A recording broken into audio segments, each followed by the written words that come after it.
Hello बच्चों, how are you all? I think very good. So today we are going to shoot a new video of exercise 1.3. 1.3 के जो question बचे हुए हैं, कौन से क्वेश्चन? क्वेश्चन नंबर 6, 7, 8 और 9। ये चार क्वेश्चन हम आज कवर करेंगे इस वीडियो के अंदर। साथ ही साथ मैं आप सभी को बहुत सारा थैंक यू बोलना चाहता हूँ। आप लोग को जिस हिसाब से मेरे लिए प्यार बढ़ रहा है, आप लोग मुझे जैसे लाइक कर रहे हो, ठीक है, मेरी वीडियोज़ को आप अच्छे से पसंद कर रहे हो। So thank you so much for watching the video and liking the video. साथ ही साथ मैं सॉरी भी बोलना चाहता हूँ आप लोगों से। मैं कई दिन से वीडियो आप लोगों के लिए नहीं ला पा रहा हूँ। इसके पीछे रीज़न था थोड़ा सा क्या है, आजकल स्कूल में थोड़ा ज़्यादा बिजी हो गए हैं हम लोग, इस वजह से थोड़ा सा काम इतना ज़्यादा है कि नहीं हो पा रहा है। इसलिए मैं आप लोग के लिए आज फिर से शूट करने जा रहा हूँ नया वीडियो, और कोशिश में यही करूँगा रोज़ आप लोग के लिए कम से कम एक वीडियो जरूर अपलोड करूँ। सो चलिए स्टार्ट करते हैं आज का लेक्चर। मेरा नाम है Abhishek Mishra. Welcome back to our channel Abhishek sir maths. Let's start.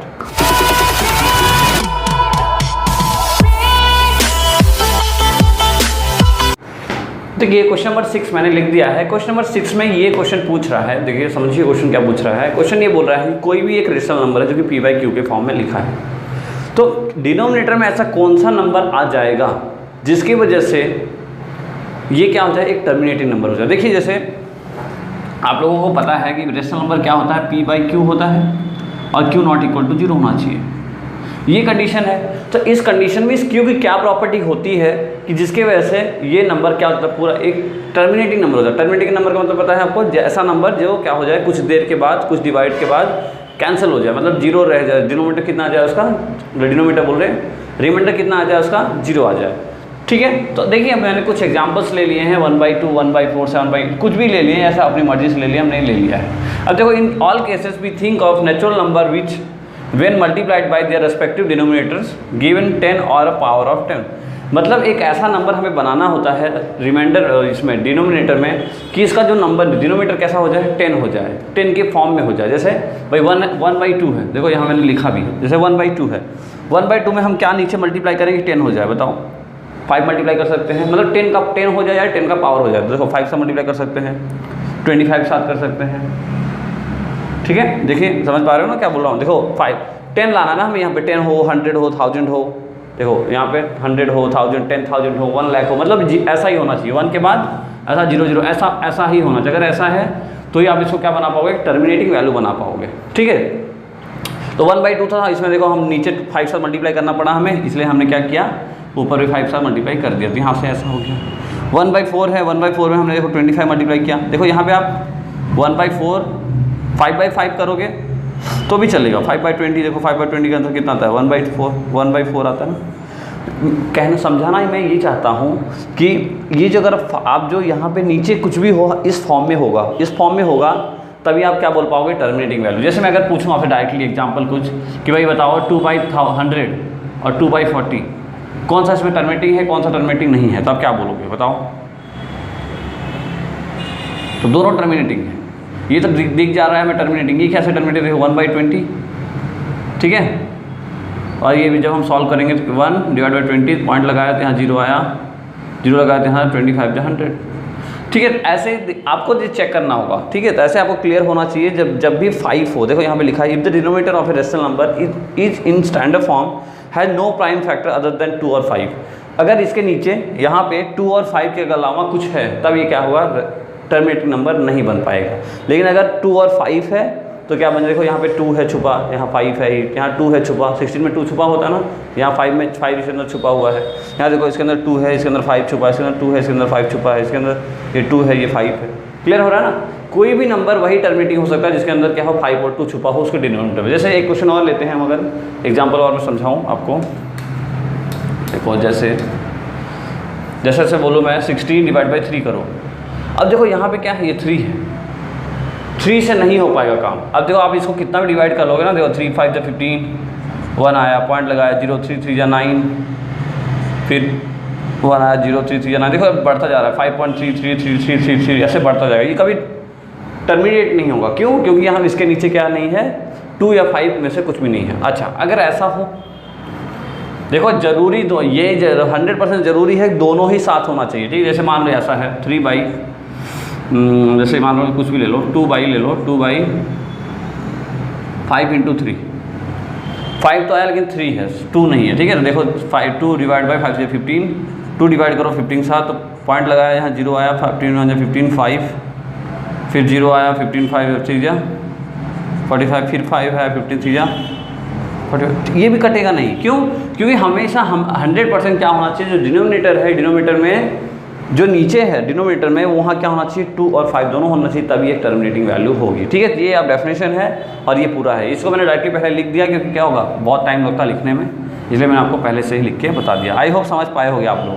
बस आपको कोई पूछे टर्मिनेटिंग वैल्यू क्या होती है तो ऐसे बताने का, भाई जो भी ऐसा कोई रेशियो, ऐसा कोई रेशनल नंबर जिसके डिनोमिनेटर में या तो 2 हो या तो 5 हो, ठीक है, ये दोनों हो, ठीक है, 2 और 5 दोनों हो, तभी क्या हो सकता है, ठीक है, 2 और 5 के अलावा कुछ होगा तो नहीं होगा, 2 और 5 होगा तो हो जाएगा। ठीक है, लिख लीजिए इतना पॉज करके।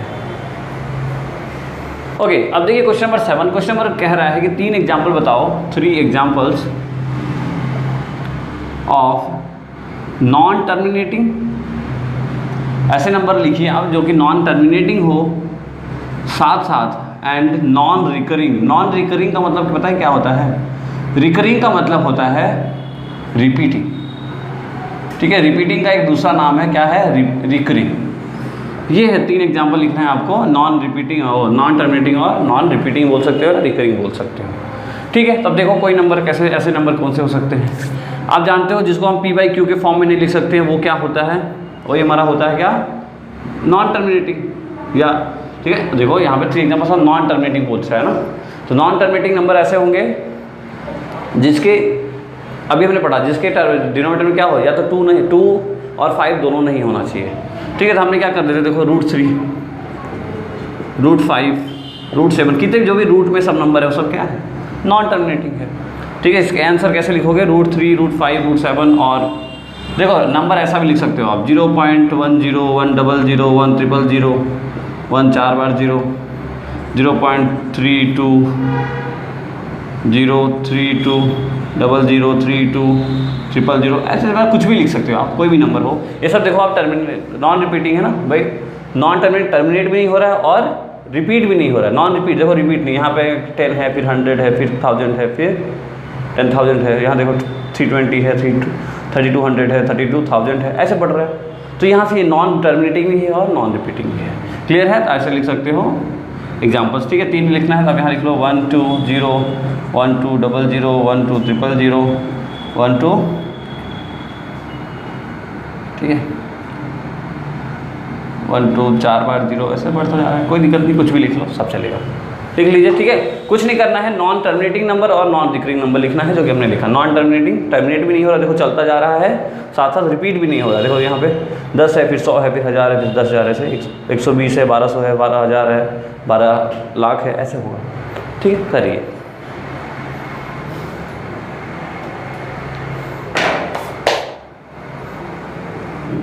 क्वेश्चन नंबर 8 काफ़ी इंपॉर्टेंट क्वेश्चन है। इसमें हमें क्या करना है, हमें निकालना है 3 number, we have to find out 3 numbers between 2 irrational number. ठीक है, तो देखो इरेशनल कौन कौन सा नंबर है, 5/7 एंड 9/11। इनके बीच में 1 2 3 इरेशनल नंबर ढूंढना है। कौन सा नंबर, इरेशनल। इरेशनल नंबर की प्रॉपर्टी आपको पता होनी चाहिए। इरेशनल नंबर कौन से नंबर होते हैं, देखो इरेशनल नंबर क्या होता है, सबसे पहला पॉइंट P/Q के फॉर्म में हम इसको डिनोट नहीं कर सकते। ठीक है, can not denote in the form P/Q। ठीक है, सबसे पहला क्या है, can not denote in the form of P/Q। P/Q में हम डिनोट नहीं कर सकते। दूसरा क्या होता है, ये नॉन रिपीटिंग होता है। तीसरा क्या होता है, नॉन रिकरिंग भी होता है। एक ही चीज़ है दोनों, लेकिन इसको ऐसे अलग अलग नाम से दिखाते हैं। चौथा क्या होता है, नॉन टर्मिनेटिंग होता है। इतनी सारी कंडीशंस होनी चाहिए के लिए। तो देखो सबसे पहले काम क्या करते हैं, हम इसका डिवाइड करेंगे और इसका डिवाइड करेंगे। देखो स्टेप बाय स्टेप समझिए आप। फर्स्ट स्टेप क्या करेंगे, हम इसको डिवाइड करेंगे, तो 5/7, जो नीचे रहता है वो बाहर रहता है, जो ऊपर रहता है वो अंदर रहता है। पॉइंट लगाया है, हाँ 7 7 जा 49 बनाया। आपको तब तक डिवाइड करना जब तक वो नंबर रिपीट नहीं होने लगे। देखो ये नंबर हमेशा रिपीट होने वाले नंबर ही दिए होंगे क्वेश्चन में। जब भी आपको दिया होगा ऐसा ही नंबर दिया होगा जो कि रिपीट होंगे कुछ देर बाद, जैसे 4 नंबर 5 नंबर, देखते कितने नंबर बाद होता है। तो यहाँ से लगाया 0 7 1 जा 7 3, फिर 0 7 3 जा 7 4 जा 28, 2 0 7 2 जा 40 6 0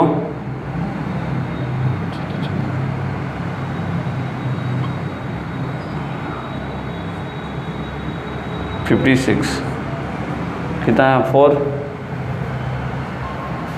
फिर 0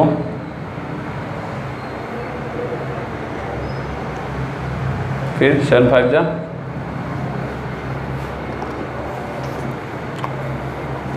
क्या इतना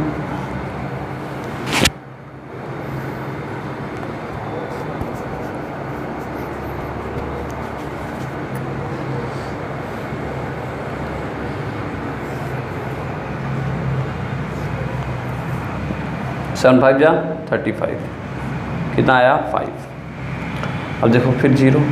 अब आप देखो ये और ये सेम है ना, मतलब क्या है, अब आप चेक करोगे ना तो आपको क्या मिलेगा, ये नंबर फिर से ऐसा रिपीट होने लगेगा। ये नंबर कैसा होगा, ऐसे रिपीट होने लगेगा। आप चाहो तो चेक करके देख सकते हो, ठीक है। ये नंबर ऐसे रिपीट हो रहा है, तो ये 7 1 यहाँ से 7 1, ठीक है। देखो चाहो तो मैं एक बार आपको बता देता हूँ। देखो हमने यहाँ तक आए थे, फिर देखो 7 7 जा 49 करेंगे, 1 बचेगा, फिर 0 आएगा, 7 1 जा 7 करेंगे, तो ऐसे बढ़ेगा। मतलब आपने देखा कि ये 0.714285 पे हम बार लगा सकते हैं, क्योंकि यही नंबर क्या हो रहा है, ये नंबर क्या हो रहा है, रिपीट होता जा रहा है, ठीक है। सबसे पहले ये डिवाइड करना है, इसको हमने डिवाइड करके ऐसा निकाल लिया। अच्छा, सेकेंड स्टेप क्या करना है, इसको डिवाइड करना है, ठीक है। इसको मिटा देता हूँ मैं, ठीक है। इसके लिए आंसर जो आया वो इतना है 0.714285। अच्छा, अब ऐसे ही सेकंड इसके लिए भी डिवाइड करेंगे, तो 11 देखिए 9 डिवाइड बाई 11, पॉइंट लगाया यहाँ 0 हुआ, और 0 पॉइंट लगाते हैं यहाँ 0 हुआ, 11 8 जा 88, क्या बचा 2, 11 1 जा 11, क्या बचा 9। अब आप देखो सेम आने लगा, अब यहाँ पे पॉइंट अपने आप आ जाएगा, तो 11 8 जब फिर 88 81 81 ऐसे आ रहा है। मतलब इसके लिए क्या हो गया, 9/11 के लिए जो आ रहा है आंसर वो आ रहा है 0.81 पे बार, और 5/7 के लिए जो आंसर आ रहा है वो आ रहा है 0.714285 के ऊपर बार। क्लियर है, दोनों चीज़ें बार क्लियर हो गई आपको। अच्छा, अब जो नंबर लेना है वो कैसा होना चाहिए, इसके अंदर होना चाहिए, इन दोनों के अंदर होना चाहिए। मतलब देखो बिटवीन लेना ना, बिटवीन लेना है, और साथ ही साथ कंडीशन क्या होनी चाहिए, नॉन रिपीटिंग होनी चाहिए, नॉन टर्मिनेटिंग होनी चाहिए। मैंने अभी आपको बताया तरीका लिखने का, नॉन टर्मिनेटिंग नॉन रिपीटिंग हम कैसे लिखते हैं। देखो ऐसे कोई भी नंबर ले सकते हैं, बहुत सारे नंबर बन सकते हैं, ठीक है। 0.7 हम 2 ले लेते हैं ना, 2 लेने से क्या हो, देखो 7 1 के अंदर हो गया, ओके 2 1, ठीक है। 7 7 2 7 2 0 7 2 0 0 7 2 0 0 डॉट डॉट ऐसे लिख सकते, देखो कुछ भी लिख सकते हो यहाँ पे, आपकी मर्जी है। आप यहाँ पे सर बोलोगे सर हमें 7 2 नहीं लिखना, हमें 7 5 लिखना, आप 7 5 लिख सकते हो, 7 5 7 5 0 7 5 0 0, लेकिन लिखना ऐसे लिखोगे तो क्या होगा, ये रिपीट भी नहीं होगा, टर्मिनेट भी नहीं होगा। क्लियर है। दूसरा लिख लो, चलो 7 5 ले लें, 0.75 0 7 5 0 0 7 5 0 0 7 5 4 बार 0, ऐसे बढ़ रहा है। तीसरा ले लो, देखो यहाँ 81 है, हम 80 ले लेते हैं, 0.80 8 0 0 8 0 0 8 4 बार 0, ऐसे ऐसे बढ़ता जाएगा, ठीक है। ये कोई भी नंबर हो सकता है, ये कोई भी नंबर हो सकता है ना। यहाँ पे हमने ये लिया, आप कुछ भी और ले सकते हो, ऐसे लाखों नंबर निकल जाएंगे, लेकिन हमें 3 लिखना था इसलिए हमने ये 3 लिख लिए। पीछे आंसर बुक में अलग हो सकता है, कोई दिक्कत नहीं है, ठीक है। जो बच्चे सिर्फ ये फॉर्मूला देखने आए हैं, आप ये तीनों को समझिए, हो जाएगा आपका, ठीक है। ये लिखो, इसके बाद ये करना है, इनमें इनके दोनों के बिटवीन के नंबर को हम ऐसे ले लिए, लिख लीजिए, important question.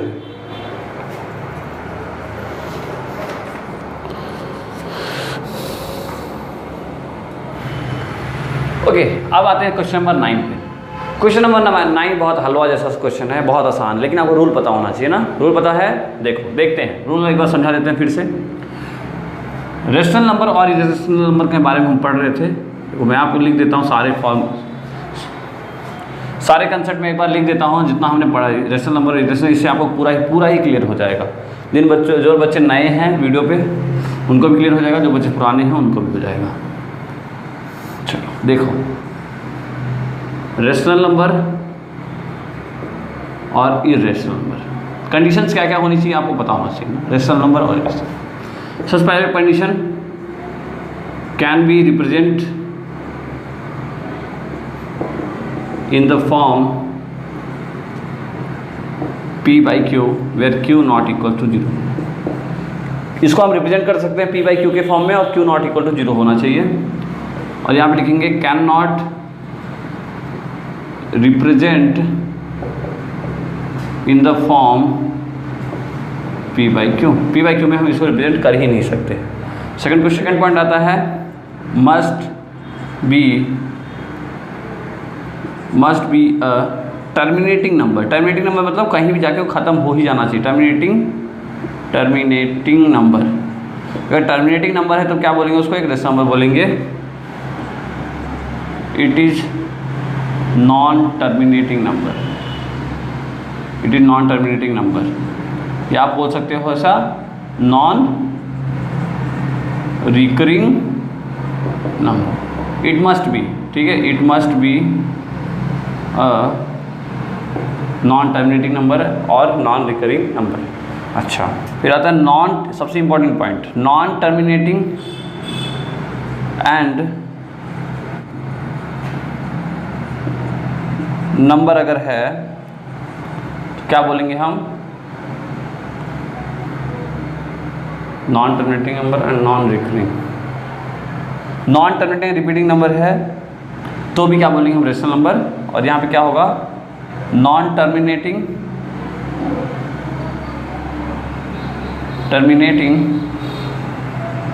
And non recurring, या जिसको बोल सकते हैं हम repeating number. It must be terminating number. इसको अभी आप रहने देना, इसको यहाँ पे लिखने का, यहाँ से ऐसे क्लियर है सारी चीज़ें। देखो, it can be represented in the form of P by Q, must be A terminating number, एक टर्मिनेट नंबर होना चाहिए। अगर नॉन टर्मिनेट होता है तो भी चलेगा, लेकिन रिपीट होना चाहिए। अच्छा, इसमें देखो P by Q में आप दिखा नहीं सकते हो, साथ साथ it must be non terminating, ये नॉन टर्मिनेटिंग नंबर होना चाहिए, टर्मिनेट जो नहीं हो, चलता जाए ऐसा। और non terminating and non recurring भी होना चाहिए। नॉन मतलब रिकरिंग का मतलब रिपीट भी नहीं हो रहा है, टर्मिनेट भी नहीं हो रहा है और रिपीट भी नहीं हो रहा है, तो क्या होगा, ये इरेशनल नंबर। इसी बेसिस पे क्वेश्चन नंबर 9 हम देखने वाले हैं। क्वेश्चन नंबर 9 में क्वेश्चन लिख लेता हूँ फटाफट। क्वेश्चन मैंने देखो लिख दिया है, क्वेश्चन नंबर 9 के सारे क्वेश्चन। अब देखो आपको रूट 23, सबसे पहले तो एक बात जान लो कि कोई नंबर जब परफेक्ट स्क्वायर होता है ना, परफेक्ट स्क्वायर, तभी क्या होता है, वो एक रेशनल नंबर बन पाता है। देखो यहाँ परफेक्ट स्क्वायर नहीं, रूट 23 की वैल्यू कुछ भी होगी, जैसे रूट 3 है, रूट 3 एक परफेक्ट स्क्वायर नंबर नहीं, इसका वैल्यू क्या आता है 1.73 डॉट बढ़ता जाता है और कभी रिपीट भी नहीं होता। तो ऐसे नंबर को क्या बोलते हैं, हमेशा नॉन टर्मिनेटिंग। क्या बोलते हैं हम, नॉन टर्मिनेटिंग। तो नॉन टर्मिनेटिंग देखो कहाँ पे आ रहा है, नॉन टर्मिनेटिंग नंबर होगा तो क्या होगा, non terminating, so it is irrational number. देखो इस क्वेश्चन के अंदर आपको क्या बताना है, रेशनल नंबर कौन सा है और इरेशनल नंबर कौन सा है। क्लियर है। देखो ये नॉन टर्मिनेटिंग हुआ, इसीलिए क्या है, इसको इरेशनल नंबर बोले। अच्छा, ये देखो 2 to 5 क्या होता है, किसका स्क्वायर होता है, 15 का स्क्वायर होता है, मतलब इसका आंसर कितना होगा 15। और 15 क्या है, एक होल नंबर है। जैसे एक टर्मिनेट, देखो यहाँ टर्मिनेटिंग नंबर आ गया, मतलब 15 को ऐसा लिख सकते हो ना 15.0। तो देखो टर्मिनेटिंग नंबर है और टर्मिनेटिंग नंबर होते हैं, क्या हो गया, it is a rational number. आप ऐसे भी याद रख सकते हो, अगर कोई नंबर परफेक्ट स्क्वायर नंबर है तब वो रेशनल नंबर होगा, और परफेक्ट स्क्वायर नंबर नहीं है तो वो क्या होगा, इरेशनल नंबर होगा। अच्छा, यहाँ पे देखो ये नंबर ऐसे आ रहा है, लेकिन वहाँ पे स्टॉप हो जा रहा है, कहीं आगे पॉइंट डॉटेड नहीं दिया है बुक में। मतलब क्या, ये कोई नंबर है जो कि आके टर्मिनेट हो जा रहा है किसी पॉइंट पे, तो टर्मिनेट नंबर आया अगेन, तो फिर यहाँ लिख सकते हो it is terminating, so it is rational number. Okay, देखिए इस क्वेश्चन को देखिए, यहाँ पे देखो ये 478 है, 478 देखो बार बार रिपीट हो रहा है नंबर, तब रिपीट होना चाहिए। देखो must be non terminating and repeating number होना। नॉन टर्मिनेट तो हो रहा है लेकिन रिपीट हो रहा है, इसका मतलब क्या है, ये आपका it is a rational number. बच्चे मैक्सिमम गलती क्या करते हैं, इसको इरेशनल नंबर बता देते हैं। क्यों, क्योंकि देखते हैं भाई नॉन टर्मिनेट हो रहा है, इसका मतलब क्या होगा, इरेशनल होगा। लेकिन आप ध्यान से देखो, ये रिपीट हो रहा है और रिपीट होने के साथ साथ अगर नॉन टर्मिनेट है तब इसको किस में आता है, ये रेशनल नंबर के कंसेप्ट में आता है। ठीक है। और ये को देखो, ये आप सीधे दिख रहा है, ये कैसा है, ये रेशनल नंबर। ये रेशनल क्यों है, देखो नॉन टर्मिनेटिंग भी है और नॉन रिपीटिंग भी है। ठीक है, आई होप क्लियर हुआ होगा आपको। इजी है, कुछ टफ नहीं है, ये याद होगा तो ये हो जाएगा। ये इसको पहले ध्यान रखो ना। और ये चैप्टर 1 में आपको पढ़ने से पहले सब आना ही चाहिए। इसको अच्छे से याद करो, फिर आप पूरे चैप्टर 1 को अच्छे से करो, तब आपसे हो जाएगा। चलिए कर लीजिए। ओके बच्चों, तो ये आज का हमारा लेक्चर था जिसमें हमने कंप्लीट एक्सरसाइज कंप्लीट कर लिया आज। अब हम नेक्स्ट एक्सरसाइज पढ़ेंगे जिसके अंदर हम पढ़ने वाले हैं विजुअलाइजेशन। बहुत इंपॉर्टेंट कंसेप्ट है विजुअलाइजेशन भी। कोई छोटे छोटे नंबर को कैसे हम बड़े नंबर पर रिप्रेजेंट करते हैं उसके बारे में हम समझेंगे। ठीक है, तो चलिए नेक्स्ट वीडियो जल्दी ही आपके पास आपको मिल जाएगा। तब तक आप पढ़ते रहेंगे, मेहनत करते रहेंगे और अच्छे से नोट्स बनाते रहेंगे, बिकॉज हमें 10th में बहुत अच्छा स्कोर करना है और 10th स्कोर करने के लिए हमें 9th में बहुत अच्छा स्कोर करना पड़ेगा। And thank you so much for जो आप लोग अपना प्यार बांट रहे हो मुझे इतना प्यार देने के लिए। So thank you so much for watching the video. Best of luck.